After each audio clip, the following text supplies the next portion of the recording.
we're at a good spot to be able to start taking a look at, the difference in codecs and choosing codecs and making this case at the front end.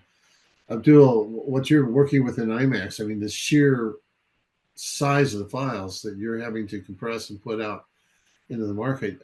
How do you go about doing that? And is that difference between your live and on-demand distribution decisions?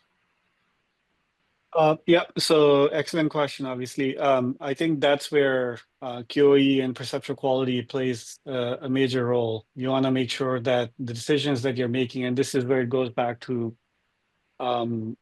knobs, if I got that right, dials. It's a new term. Okay. Yeah.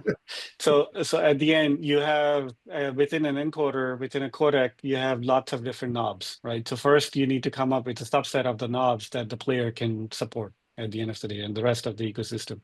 And after that, you need to build a platform that would really tell you the impact of those decisions on quality, on cost, so you can make more informed decisions. And this goes back to the discussion that we're having. What's good enough? Can we measure good enough? And it's a binary decision first up, that you want to operate at good enough or you want to do better than that. Where do you sit in comparison to other streaming platforms? That also came up. So it was about to get into that. A is better than B is better than C.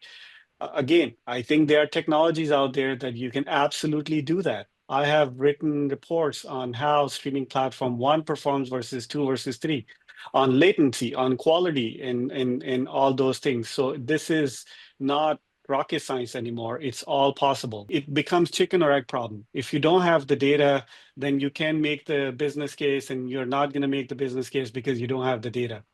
So I think we don't want to get into that situation. But the bottom line is, as Terry, I think, said at one point, when it comes to coming back to the question again, I'm doing sort of a few things here. One, the codec change is like an open heart surgery. So yes, you can go and you can pick one codec versus another one, but you really need to be prepared for the downstream effect of that. That's a huge investment that you have, and you need to justify that from cost perspective. Relatively cheaper than that, or more cost effective, is picking an encoder. So you do that and you see. Then relatively easier to do is to pick a rate control. And then that is, again, a knob that is available statically on premises that you can do using experiments. And then even better that you can do is dynamic optimization and not change anything. And all range of those things are available. We do the full range of that when we deliver live content to giant 80-foot screens across the world. We have done events in Korea. We have done events in Taiwan recently. We have done events in the US where we literally have passionate fans screaming and want to sort of enjoy that game, talk about good enough on that screen. And we deliver that while taking advantage of all of these levels and measuring it as scientists that we are trained to do for decades to be able to deliver at that level of quality expectation.